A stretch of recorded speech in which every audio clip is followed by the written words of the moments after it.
Hello, everyone. It's my absolute pleasure to welcome a truly multi talented guest, Dr. Madhavi N Gunasheela. Born in Bangalore, Dr. Gunasheela is a trained medical professional with a specialization in physical medicine and rehabilitation, holding her Diplomate of the American Board of Rehabilitation from New York after earning her medical degree in India. But beyond the world of medicine, she has carved a space for herself in literature with her sharp storytelling and vivid imagination. Her writing journey began with medical articles in The Wellness Times and Deccan Herald, but in 2014 she stepped into fiction almost by chance. Her debut, A Brigand for a Night and Other Tales, marked her entry. Then she now followed up it with the If Only They Knew, a gripping crime thriller set in Madurai, which showcases her ability to interweave suspense, wit, and human complexity. Today, we have the honor of hearing from her directly about her journey, her stories, and the fascinating interaction of medicine and fiction in her life. Please welcome Dr. Madhavi. Hello, Madhavi, how are you? Hi, Ritika. I'm fine. Thank you so much. Okay. So let us just begin with the interview. Okay. So let's begin with the first question, which is from short stories in A Brigand for a Night to a full fledged crime thriller in If Only They Knew. How has your writing evolved? A Brigand for a Night is a compilation of 14 short stories. It was written when I was working full time in a hospital, and I used to write during my lunch breaks just to break the monotony of my life and to have some kind of a hobby to pursue. But I really enjoyed writing short stories, and that's when I think I was actually written by the writing bug. And short stories came very easily. I would start the story and finish it very quickly, and it was a great pastime for me. And after the book of 14 stories, after it became 14 stories, I was told that why don't you publish it? So I went ahead and did that. But this was a new journey altogether. Writing a novel is something I have never done before, and I never anticipated how challenging it can be, because it involves one story with several different characters on so many different fronts, and you have to bring them all together and create a plot which is going to keep people interested, and also which fulfills your thoughts in mind. So I have evolved as a writer, definitely, because I've become more mature. I'm able to see through things because you need to see much ahead in your writing. And also because I think as you keep writing, it's like flexing a muscle. Your brain becomes better and better at it. And I obviously have become better, I hope, in this at this point. For sure, definitely. Okay. So, what inspired you to write a story centered around a small town community and its daily life in your quite recently published book with us, which is named as If Only They Knew? When I started writing the book, I knew it had to be in the hills because I love the hills. And we have this beautiful Western Ghats which runs through our state and through Kerala and Tamil Nadu and Goa, all those things. But the thing was, I chose this place because when I was a young girl, when I'd finished college, I'd gone to a place of hill station called Kodaikanal, which is close to Madurai. And when I'd gone there with my friends, I loved that place, and I still have such beautiful, happy memories of that place. I thought the story should be there. And this is a part of the Palani Hills, and the closest big town to it is Madurai. But Madurai by itself is a beautiful town because it's a very historical town with history going back more than 2000 years. It was initially ruled by the Pandyan kings, then by the Cholas, and so on and so forth. So there's a lot of period architecture which you can see there in the temples, and there's a lot of history there, and wars have been fought, and the people are very kind and sweet, like all South Indians. and the food is great. But people always say, why did you not choose some place in Karnataka? Because I'm a born and brought up Kannadiga. But I thought, I love Karnataka, and I know we have beautiful temples and hills and places to see and think about. It just happened that way. It wasn't a planned effort, but I really love this terrain. So that's why it happened there. It could have been in Karnataka, it could have been anywhere, but it had to be in the Western Ghats, which is a beautiful landscape and mountain range. Okay. I am assuming that you are a mountain person. I love the mountains, the hills. I love the beaches too, but I think somehow the hills are cooler, so you kind of tend to drift towards that. And also, it's a very personal thing. I love the hills. They are such a, I mean, I love the ocean too. What can I say? But the hills draw me. Yeah, Okay, I that's love great. going to Even the I hills. am a mountain person as well. Really, yeah, it's really beautiful. You just feel like going there and being in the that space. It's so beautiful. It's such a peaceful feeling for your soul. I get it. I completely understand that. Totally agree. Okay. So, my next question would be, what do you hope readers would take away from the relationships and the conflicts that are portrayed in your book? In my book, we have very real people. In a sense, they're all fictional. No one is real, but you have people like that in real life. And everyone is going through their own conflicts, be it in their minds or be it outside in their outside world. And what I would like the readers to understand is oftentimes, people do things for gain. And when you see the light at the end of the tunnel showing you a beautiful pot of gold or something great that you can get, there is an unbridled, unharnessed ambition. And people, when they see that tunnel and that light there, they don't know the path ahead. They don't know how it's going to be. So when you see the unseen path, you must be very careful as to how you tread, because whatever you do to get to that ambition can be good for you or bad for you. And what you do in that path is going to pave the way for the future.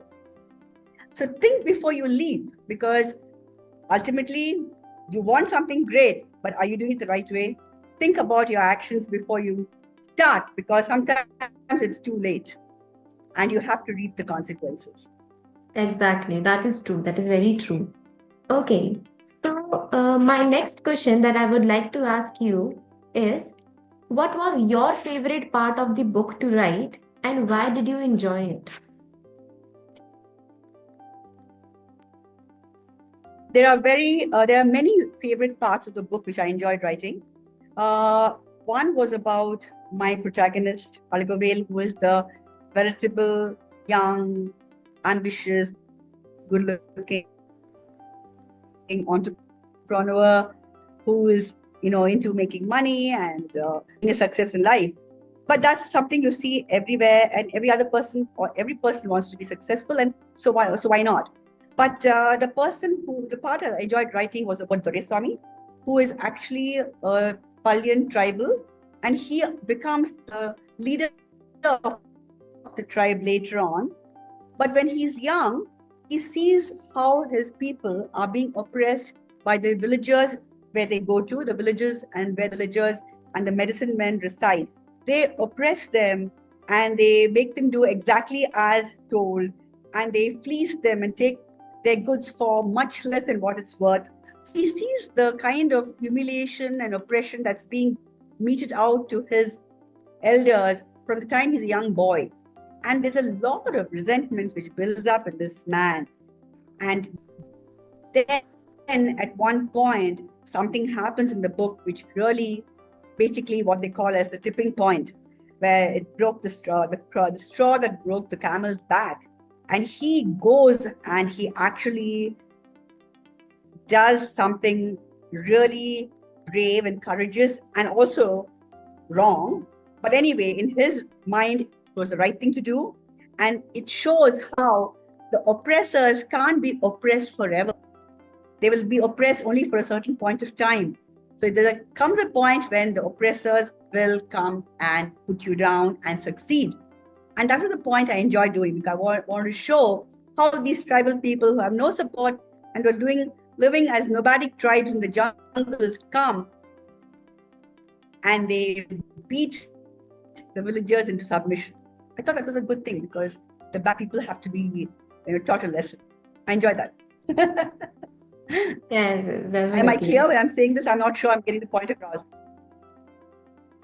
Okay. Okay, so how did you approach creating a balance between the cultural traditions and modern challenges in the narrative?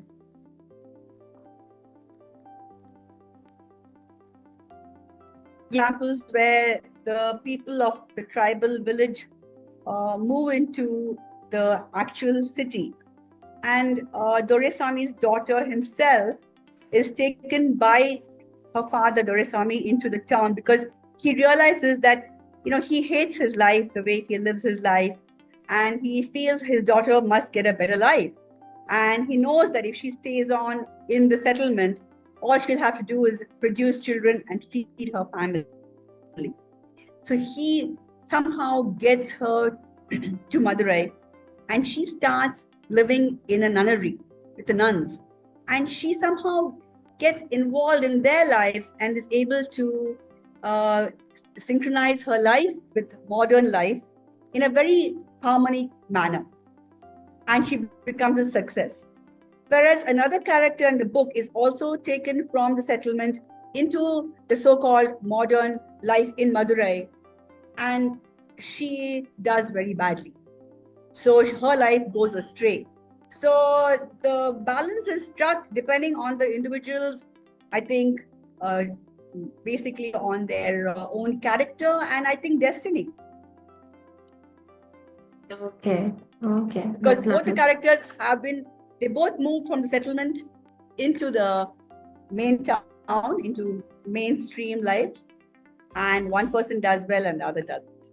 So the balance is created on an individual basis. There's no hard and fast rule. Okay, okay. Okay, so uh, the title of your book, which is If Only They Knew, suggests some kind of hidden truth, I guess. What do you want the readers to feel or even question about what remains unseen?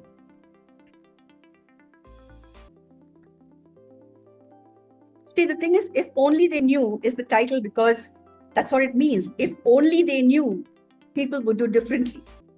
They would think differently because there's so much more in the mix that they can deal with and actually plan their actions. But they didn't know. And what they thought was right.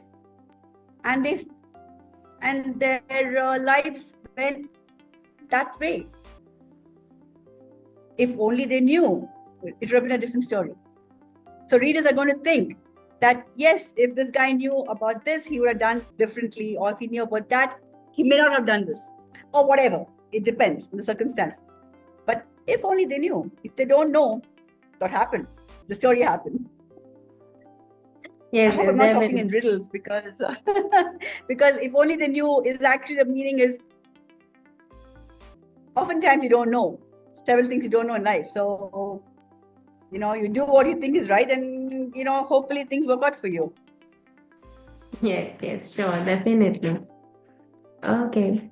So my next question would be, how did you approach developing characters from different walks of life? Were any of these based on the real life experience or anything like that? No, all the characters are fictional. Okay. So the next question that I would like to ask is, were there any character or the plot lines in the book which is inspired by the real life experience from your medical or your personal life? Especially from the medical life, I would like to ask.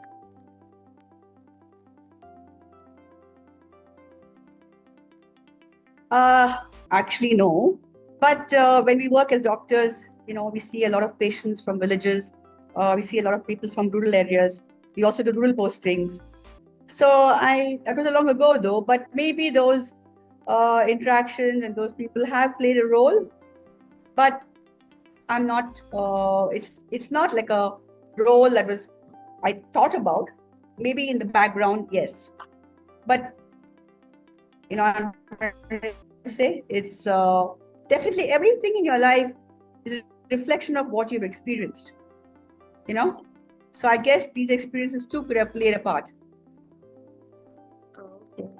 Yes, yes, got it. And what were the challenges that you faced while writing this book? Were there any challenges or not? Yeah, there were several challenges. First of all, I'm a doctor.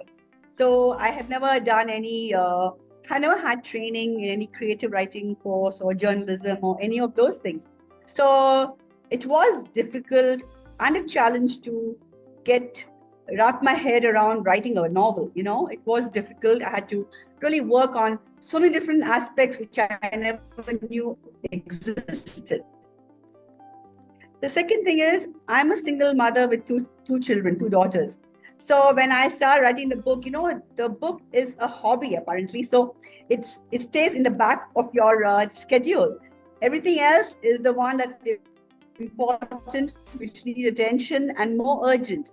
So that being said, there was a lot of times when I did have the time, maybe I wasn't in the mental space to do it because it's a creative process and you need to be plugged in. But that being said, I slowly started getting more and more involved, and it came to a point where I thought it's now or never. If I don't do it now, I might as well forget about the book and let's just leave it at that. So I just plugged in, and when I started writing, I would write 8 to 10 hours a day. And that's when I realized it's a passion, it drives you, it holds you and draws you, and that's how you get the book done. Okay. I am assuming that it is a very tough process to continuously sit and just focus your mind on one particular thing, right? Yeah, it is. It is. But once you get into it, Hmm. you're in a web. You can't get out of it. It really holds you, and it's a beautiful feeling. It's amazing. It's a lovely feeling to write. That's why people write. Yeah. Yes, I'm sure about that. Yes, yes, yes. Okay. If I talk about the end of your novel, it ends with a mix of resolution and ambiguity, right? And there's a character in your novel, okay? So it basically revolves around that particular character's fate, right? So how do you decide on this bittersweet conclusion?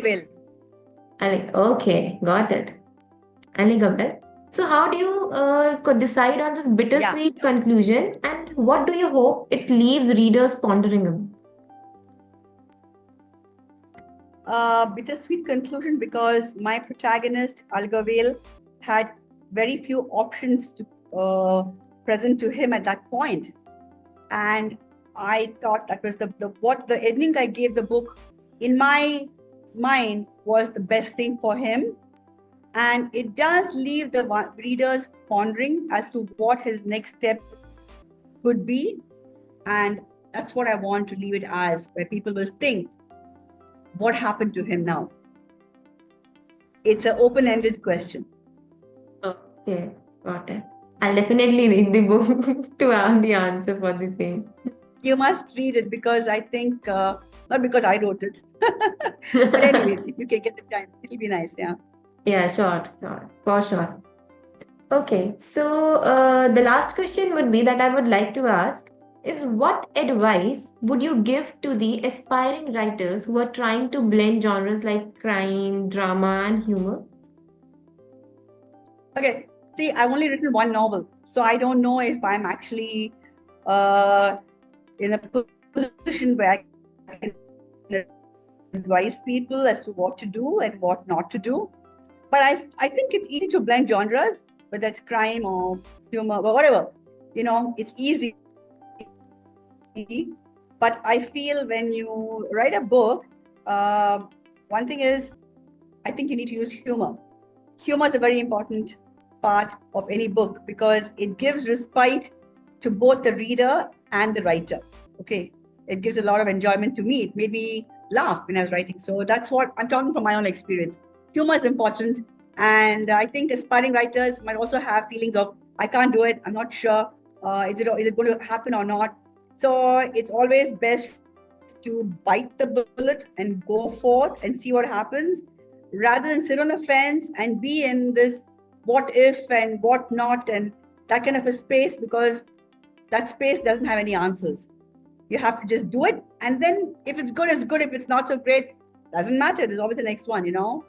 So aspiring writers, they should write whatever genre appeals to them, and whichever it might be. Every genre is good, but put lots of fun and humor, because that makes the writer more than the reader enjoy the book, enjoy the journey of writing, actually. Yes, yes. I completely agree to that. Yeah. Okay. Okay, so it Yeah. was a very, very good experience talking to you about your book. And thank you so much for sharing such a detailed information about the book that you have written. Likewise. Yeah, it was lovely having you today. Thank you so much for your time Thank and you for letting listening me. to my. Thank Okay you for then. listening to me. Thank you Yeah. very much for listening to me, and I hope I haven't bored you with my stories or my answers. And I would like to say one more to aspiring writers, just to add on. The thing is this: after you've written the book, the publication process can really be hard. It can be very daunting, and it can actually make a dent in the creative process of the writer. So for me, that way, one has done a fantastic job. It was a very seamless experience, and the whole team worked well for me. And that way, my publishing journey was very smooth. And I want to say I'm very grateful for that. Thank you so much, ma'am. Thank you for your this feedback. It really means a lot to us. Thank you so much. Thank you, Ritika. Thank Thank you. you. Thank Lovely you. talking to you. Bye bye. Bye bye.